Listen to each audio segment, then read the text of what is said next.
මේ දවස්වල ඔයාලා O level ලියලා සාමාන්‍ය පෙළ ලියලා කල්පනා කරනවා කිසි අරමුණක් නැතුව මම A level මොනවද කරන්නේ. ඔයා අනිවාර්යෙන් මේ විෂයන් තෝරගන්නකොට මාර විදිහට බුද්ධිමත් වෙන්න ඕන. ඒ කියන්නේ හරියටම කිව්වොත් ඔයාට පුළුවන් සබ්ජෙක්ට් එක තමයි අනිවාර්යෙන් ඔයා තෝරගන්න. මට මගේ ජීවිතේ ගොඩ දා ගන්න තියෙන එකම තැන A level කියලා මම තදින් විශ්වාස කරා. කියන්නේ කොටින්ම අපේ පවුලේ මගේ තාත්තා ඇරෙන්න බහුතරයක් දෙනා කිව්වේ ඔයා අනිවාර්යෙන් මැක්ස්ම කරන්න ආර්ට්ස් කරන්න යන්න එපා. අවසානයේ මගේ ජීවිතේ වෙනස් කරන ප්‍රතිඵලයක් මට ලැබුණා. 28 A level කරන්න ඉන්න ඔයාලට එකම ඇඩ්වයිස් එක තමයි පුතේ ඔයාට පුළුවන් දේ විතරක් කරන්න.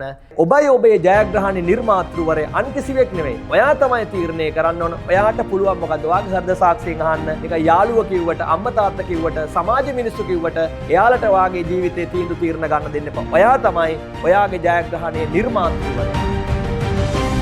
දැන් මේ කතා කරන්නේ මෙවර සාමාන්‍ය පෙළ ලියපු ලංකාවේ අපි දුවා දරුවන්ට. ඉතින් මම මේ A level ලොජික් විෂය උගන්වන ගුරුවරයෙක් විතර පොඩි ඇඩ්වයිස් එකක් දෙන්න බැලුවා. ප්‍රධාන දේ තමයි දැන් මේ දවස්වල ඔයාලා O level ලියලා සාමාන්‍ය පෙළ ලියලා කල්පනා කරනවා කිසි අරමුණක් නැතුව මම A level මොනවද කරන්නේ. කියන්නේ maths වලින්ද, එහෙම නැත්නම් science වලින්ද, arts වලින්ද, commerce වලින්ද තාම එහෙම අරමුණක් බලාපොරොත්තුවක් නැහැ. හැබැයි මම දකින විදිහට මගේ ඒ ගුරු ජීවිතයේ සහ මගේ ශිෂ්‍ය කාලේ මම ලබාගත් අත්දැකීම් එක මම කියන්නේ මේකෙදී ඔයා අනිවාර්යෙන් මේ විෂයන් තෝරගන්නකොට මාර විදිහට බුද්ධිමත් වෙන්න ඕන. ඒ කියන්නේ හරියටම කිව්වොත් ඔයාට පුළුවන් සබ්ජෙක්ට් එක තමයි අනිවාර්යෙන්ම තෝරගන්න. දැන් මට මතකයි මගේ O level ප්‍රතිඵල එන්නටත් කලින් මම මගේ යාළුවෝ මාත් එක්ක සාමාන්‍ය පෙළ කාලේ ඉඳපු යාළුවෝ ගොඩක් අය කරේ ඇත්තට මැක්ස් සයන්ස්. ඒ නිසා මමත් ඒ රැල්ලටම අහුවෙලා මැක්ස් සයන්ස් කරන්න ගියා. මම ඇත්තටම 2007 අවුරුද්දේ A level වලින් මැක්ස් වලින් හදාරන්න තමයි මුලින්ම ගියේ. ඉතින් මම ගිහිල්ලා මට මාස 7-8ක් යනකොට ඇත්තටම තේරුණා.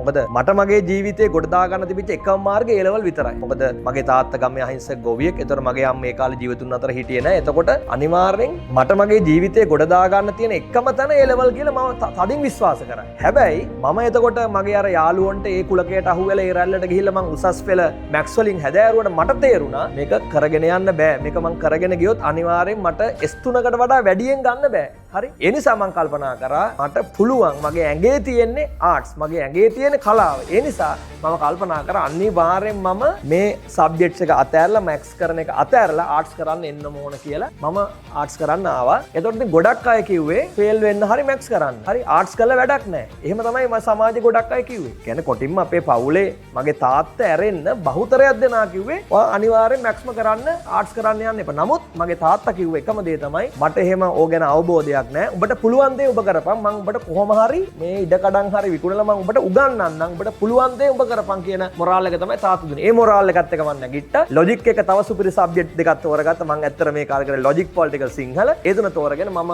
මාර ගැම්මෙන් වැඩ කරා. 2007 A level විභාගෙට මට තිබුණේ ඇත්තටම ඒතර අවුරුද්දයි මාස එකක් වගේ කාලයක්. නමුත් මම මාර කැපවීමෙන් අර මුල් ලෙසන් ටිකත් කවර් කරගෙන හොඳට වැඩ කරා. අවසානයේ මගේ ජීවිතේ වෙනස් කරන ප්‍රතිඵලයක් මට ලැබුණා. තාම ලංකාවේ තරංකාරී දිස්ත්‍රික් එක ඉහළම ප්‍රතිඵලය අරගෙන මට පුළුවන් වුණා ලංකාවේ හොඳම විශ්වවිද්‍යාලයට කොළඹ විශ්වවිද්‍යාලයට එන්න. එහෙම පුළුවන් හැකියාව මට ලැබුණේ ඇත්තටම මම උසස් පෙළ, ඒ කියන්නේ සාමාන්‍ය පෙළ ඉවර වෙලා මම ගත්තු ඉතාම බුද්ධිමත් තාර්කික තීරණය නිසා. ඒ නිසා මට අද මගේ ජීවිතේ වෙනස් කරගන්න පුළුවන් හැකියාව ලැබුණා. අද මම ලංකාවේ ළමයි 10 ගානකට තර්ක ශාස්ත්‍රයේ ලොජික් කියන විෂය උගන්වන ගුරුවරයෙක් බවට පත් වෙලා අද සමාජයේ යම් කිසි හොඳ තැනක ඉන්නවා නම් ඒ උසස් පෙළ මගේ ඒ තෝරා ගැනීමත් එක්ක. ඒ නිසා මම ඔයාලට 2028 A level කරන්න ඉන්න ඔයාලට දෙන එකම ඇඩ්වයිස් එක තමයි පුතේ ඔයාට පුළුවන් දේ විතරක් කරන්න.